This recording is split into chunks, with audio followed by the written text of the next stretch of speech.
आप चुप रहो, You stay quiet. परमेश्वर को आपका जवाब देने दो। Let God answer on your behalf. जब आप लड़ोगे If you will go and तो fight, परमेश्वर चुप रहेगा। then God will be quiet. जब आप चुप रहोगे When you will be तो quiet, परमेश्वर लड़ेगा। then God will fight on your वो behalf. कहता है युद्ध तेरा नहीं है, He says the battle doesn't belong to you. युद्ध यहोवा का है। The battle belongs to the Lord. आपको एक कहानी बताऊंगा, उसके बाद हम लोग वचन में I'll जाएंगे। tell you a story, we'll go to the word then. मगर इस कहानी के ऊपर दृष्टांत है, ये कहानी नहीं एक दृष्टांत है, इसके पीछे एक मॉरल है, But there's a moral behind the story. एक सीख है। There's a lesson. दो देशों के राजा थे There were two kings of different kingdoms. और एक देश का जो राजा था उसने दूसरे देश को हरा दिया और उस राजा को बंदी बना लिया। The king of the first kingdom defeated the second kingdom's king, and he made him and he tied him up. और Who had lost, who was tied up.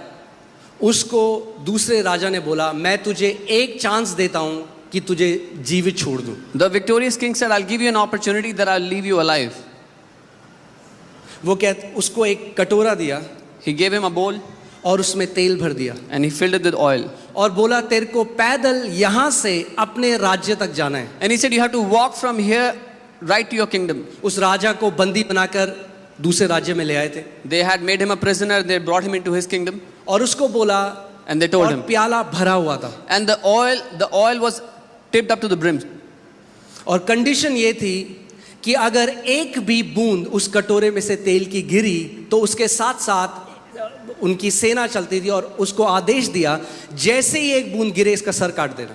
And there was a condition that if even a single drop of oil falls, there were soldiers walking with that king. They were commanded to kill him immediately. और उन्होंने अपने नगर के लोगों को यह आदेश दिया कि जब ये राजा जाता है अपने देश में, इसकी खूब बेइज्जती करना, इसके लिए बुरा भला कहना। And they had instructed the people of their kingdom, when this king walks out of their kingdom, insult him, say mean and evil things to him. सो उस राजा को वो कटोरा दिया, उसमें जो तेल था, So they gave that bowl to that king, and there was oil in that bowl. और वो बड़ा ध्यान धर कर चलने लगा And he started to walk very carefully. और सारे लोग उसके लिए उल्टा सीधा बोलते And all the people were blaspheming against him. उसके लिए बोलते कि शर्म आनी चाहिए इस राजा को। They were saying he should be ashamed of ये himself. उसके परिवार के लिए बोलते हैं, They would say things about his family. गलत गलत बातें, गंदी गंदी बातें उसके लिए Evil बोलते things they spoke about हैं। him. मगर वो बड़े ध्यान धर कर But he चलता was रहा, very careful and he kept एक walking. कदम दूसरा कदम One step, next करते step. करते उसको पूरा एक दिन लगा, मगर वो अपने राज्य में पहुंच गया। It took him one entire day, but he got into his kingdom finally, बिना एक बूंद गिराए। without dropping a single drop of तो oil. उसको वापस राजा के पास लाया गया So they brought him back to the king. और राजा ने उसको बोला था कि अगर एक भी बूंद नहीं गिरेगी तो उसको आजाद कर देगा, वापस उसका राज्य दे देगा। And the king had said, he had promised, if he doesn't drop a single drop of oil, he'll give his kingdom back to him. तो राजा ने उससे पूछा So the king asked, कि तुझे इतना लोग बोल रहे थे, that people were cursing इतनी you, गंदी गंदी बातें तेरी निंदा कर रहे थे, they were accusing you, saying evil things about you. तूने क्यों नहीं रिएक्ट किया? Why did you not react? उसने कहा, मैंने तो सुना ही नहीं, He said, I never heard anything, क्योंकि मेरा ध्यान इतना ज्यादा उस कटोरे में था because all of my focus and attention was there in that bowl, कि मुझे सुनाई भी नहीं दिया कि कोई मेरे बारे में क्या कह रहा that I could not even hear what people were saying about me. है। ये जो मिट्टी रूपी बर्तन है, इसमें परमेश्वर ने पवित्र आत्मा उंडेला है। God has put his Holy Spirit in this earthen vessel. छोटी छोटी बातों में मत लड़ने जाओ हर किसी से। Do not go to fight with people over little things. क्या लोग आपके बारे में बोलते हैं, What क्या people say अफवाहें about फैलाते हैं, जो परमेश्वर ने आपको दिया है वो बहुत कीमती है। What God has given to you is extremely precious. अगर आपका ध्यान उस लक्ष्य की तरफ है जो परमेश्वर ने आपको दिया है, आपको फर्क नहीं पड़ेगा लोग आपके बारे में क्या बोलते हैं। If your attention is on that mark that God has given to you, that destiny, then it will not matter what people say about you. आप लड़ने जा सकते हो, You can go to fight people, मगर वो छलका दोगे जो कीमती परमेश्वर ने आपको दिया है। but then you will spill that oil, that precious that God has given to you. किस किस को जस्टिफिकेशन दोगे आप? Who all will you go and justify yourself to? यहाँ जो चंगाइयाँ होती हैं, मैं आपको बता नहीं सकता कितने कमेंट्स हमारे पास आते हैं। The healings that happen here, I cannot tell you how many comments we लोग receive. गालियाँ लिखते हैं, लोग People- उल्टी सीधी बातें करते हैं। People write cuss words, they write किस evil किस things. को हम बताएंगे कि भैया नहीं है, ये जेन्युइन प्रभु का काम है? किस किस को आप बताओगे? Who all will you go and justify to this is genuine और work of कब God? तक करोगे? And until when will you do this? असल बात ये है, The real thing is, यीशु ने कहा जब उन्होंने मेरी निंदा करी तो तुम्हारी भी करेंगे। Jesus said they hated me, they criticized me, they will also criticize you. मगर आप देखोगे वो कभी लड़ने नहीं गया। But he never went to fight his case. आप चुप रहो, You stay quiet. परमेश्वर को आपका जवाब देने दो। Let God answer on your behalf.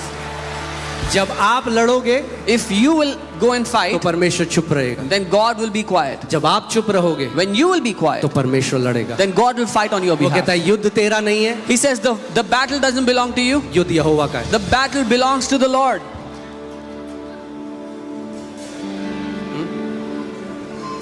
कई लोगों ने मुझे कहा ये फॉल्स चर्च है, ये खत्म हो जाएगा। Some people say this is a false church, it will not last. मैंने कहा अगर फॉल्स चर्च है तो मैंने उस रात प्रार्थना करी, मैंने कहा यीशु मसीह आज खत्म कर दे। I said, Lord, if this is a false church, end it tonight. क्योंकि क्या फायदा एक कलीसिया का जिसमें भीड़ है और जब आप मसीह के सामने खड़े हो तो आपको बोलेगा कि तूने फॉल्स चर्च का तो एक पास्टर था। What is the point that a church that is filled with people and the day you stand before Jesus, he said you were pastoring a false church? मैंने कहा प्रभु आज खत्म I कर said, they. Lord, end it today. मगर अगर तूने इस church की नींव रखी है But if you have laid the foundations तो of this नरक के church, फाटक कभी प्रबल नहीं होंगे। then the doors of hell, the gates of hell will not prevail against this church. मैंने आपको बताया था कि एक चरवाहे का काम हाउस विजिट करना नहीं है। I told you a shepherd's responsibility is not to do a house कई लोग visit. कहते हैं पास्टर हमारे घर नहीं आता। Many people say pastor doesn't come to our house.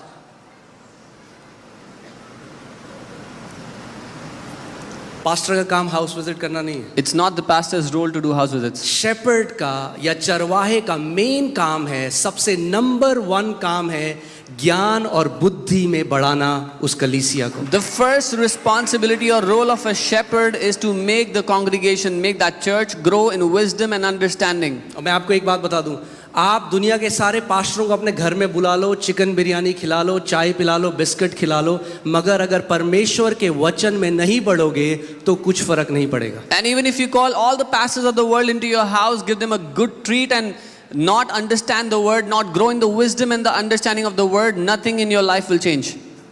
आमेन। और मैं आपको एक बात और बता दूं, And I'll tell you one more thing. सबसे जरूरी है जो स्पिरिचुअल मेंटरशिप होती है। The most important thing is spiritual mentorship. जब आप एक जो व्यक्ति जो अगुआ परमेश्वर ने आपके लिए रखा हुआ है, आपको उनके साथ पर्सनल टाइम बिताने की भी जरूरत नहीं है। आपको सबसे इंपॉर्टेंट जो ग्रहण करना है वो है परमेश्वर का वचन जो सिखाया जाता है। The most important thing that you need from your spiritual mentor is not to spend time with them personally, but to learn the word that they teach you. Amen. Amen. आप जानते हैं यहूदा जूडस प्रभु यीशु मसीह के साथ था, जानते हैं कितने लोग? How many people know that Judas was with Jesus all that time? साथ में था, बगल He में was था, with him, right next to him. साथ में खाना खाया, He would eat with him. साथ में 3 साल रहा। 3 years he stayed with जहाँ him. यीशु मसीह गए वहां गया, Wherever Jesus went, he So also साथ में went. था। So he was with him. और तब भी यीशु मसीह को बेच दिया। And even then he sold Jesus off. और पौलुस And कभी Paul. यीशु मसीह को नहीं देखा, Apostle Paul never saw Jesus, मगर उसने उस प्रकाशन को ग्रहण किया but जो he परमेश्वर से received आता the revelation that came from God. है। और one of the greatest apostle बन गया, और वो सबसे महान, one of the greatest apostles he became. जिसने कभी यीशु के साथ फिजिकली नहीं चला फिरा, The one who never walked physically with Jesus, मगर उसने वचन को ग्रहण किया। but he received the word that came from him. सबसे इंपॉर्टेंट आपके जीवन में है वचन को ग्रहण करना। The most important thing in your life is to receive the word. आमेन। आपकी आत्मिक परिपक्वता, कई लोग क्या करते हैं ना, वो अपना रिज्यूमे बनाते हैं। Your spiritual maturity. Many people, they try to build their own resume. कई बार लोग मुझसे मिलने आते हैं, Sometimes people come to meet कहते me हैं मैं and they परमेश्वर say, के इस दास को जानता हूँ, oh, मैं I उसको know जानता this हूँ। man of God, I know तो that जब man वो of ऐसा God. बोलते हैं ना, मैं अंदर से ऑफ हो जाता हूँ। So when they speak like that, I get turned off inside. जो इनसिक्योर होता है ना अपनी पहचान में, जो मसीह में है, वो इन चीज़ों से अपनी पहचान बनाने की कोशिश करता है। मैं फलाने को जानता हूँ, मैं फलाने के यहाँ गया था, तो क्या फर्क पड़ता है? Someone who is insecure in their identity in Christ, they find their identity by the people they know. Oh, I know this man, I went there, I met him. How does it matter? आप किस मनुष्य को जानते हो उससे क्या फर्क पड़ता है? कि आप उस मसीह को जानते हो जो आपके अंदर है, वो सबसे इंपॉर्टेंट चीज़ है। Whether you know any man or not is not important, but if you know the Christ who lives in you, that is the most important thing. अगर आप मसीह में सिक्योर हो, आप अपनी रिज्यूमे बनाने की जरूरत नहीं है लोगों के सामने जाने। If you are secured in Christ, you will not have to build up your resume before people. आपके कामों को देखकर, परमेश्वर ने कहा आपके फलों को देखकर लोग पहचान लेंगे आप कैसा पेड़ हो। People will see the fruits in your life and they will know exactly what kind of tree you are. कभी देखा है आपने सेब का पेड़ चिल्ला रहा है, hello, Have you ever seen an apple tree crying out, hello? ताजे ताजे सेब, Fresh apples. आ जाओ। Come. नहीं, नहीं. फल को देखते हो आप, You see the fruit on it जान लेते हो। and you know. Amen. Amen. मैं ये प्रार्थना करता हूँ कि आपके फल लोगों को बता दें कि आप जीवित परमेश्वर के हो। I pray that your fruits will tell the people that you belong to the living God. आपका जीवन फलों से ऐसा लदा हुआ हो कि जो भी आपको देखे आपके पिता की महिमा करे। May your lives be so loaded with the fruits of God that whoever sees you will glorify your Father in heaven. आमेन। सो जो इंपॉर्टेंट चीज है उस पे इंपॉर्टेंस देनी है। कई लोग जो ट्रिवियल चीजें हैं उस पे इंपॉर्टेंस देते हैं। So we have to give importance to the things that are important. Many people give importance to trivial matters. जब आप कलीसिया आते हैं, When you come to the church, मत देखो कारपेट कौन से कलर की है, फर्क नहीं पड़ता। don't look at what color the काली है, carpet पीली is. है, लाल है, नीली है, उससे आपके आत्मिक जीवन को नहीं पड़ेगा। मगर जो वचन बताया जाता है, अगर आप वो ध्यान धरकर सुनो, उसको ग्रहण करो एक अच्छे हृदय से, तो एक ऐसा पेड़ बनोगे जिसके अंदर फल लदे हुए हैं। It doesn't matter what color the carpet is, but if you will intently hear and receive the word that is taught, you will become a tree that has fruits. आमेन। कुछ लोग आते हैं कलीसिया में, मैं अभी वचन में नहीं, ठीक है ना, मैं फ्लो कर रहा हूँ, उसके बाद जाएंगे वचन में। Some people when they come to church, सबसे पहले वो देखते हैं, अरे उस बहन ने सर नहीं ढका हुआ है, उसने कैसे कपड़े पहने हुए। the इसको बोलते हैं आत्मिक वेला। the first thing they see is that sister is not covering her head. What kind of clothes is that person wearing? जिसके पास कुछ काम नहीं है ना, जो बिना उद्देश्य के कलीसिया से आया है ना, वो यही करेगा। This is a purposeless person, a purposeless believer who has no purpose in life in coming to church. मगर जो एक विशेष लक्ष्य के साथ आया है, मैं आत्मा में बढ़ने के लिए आया हूँ, मैं अपना वचन ग्रहण करने आया हूँ, मैं चंगाई लेने के लिए आया हूँ, प्रभु आज मैं अपने जीवन में एक बदलाव के लिए आया हूँ, आपका ध्यान और कहीं नहीं होगा। आप कहोगे प्रभु आज मेरा दिन है। But anyone who comes with this purpose that Lord, I want to receive your word, I want to grow, this is my day, they will not pay attention to anything else but the word. कई मुझे message आते हैं, आप stage से ना ऐसे हाथ के साइन मत बनाया करो, वो अलग अलग साइन है। मैं कह यार, I get many messages, don't make such hand gestures on the stage, they mean different things. बांध दो मेरे हाथों को। Come and tie my hands.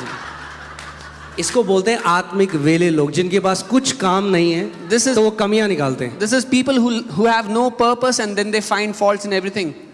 आप आत्मिक वेले नहीं हो। Don't be, you are not spiritually purposeless. आमेन। आप वो नगर हो जो चट्टान के ऊपर, जो पहाड़ के ऊपर रखा गया। You are a city that is set on a rock, a city that is kept on the hill. Amen.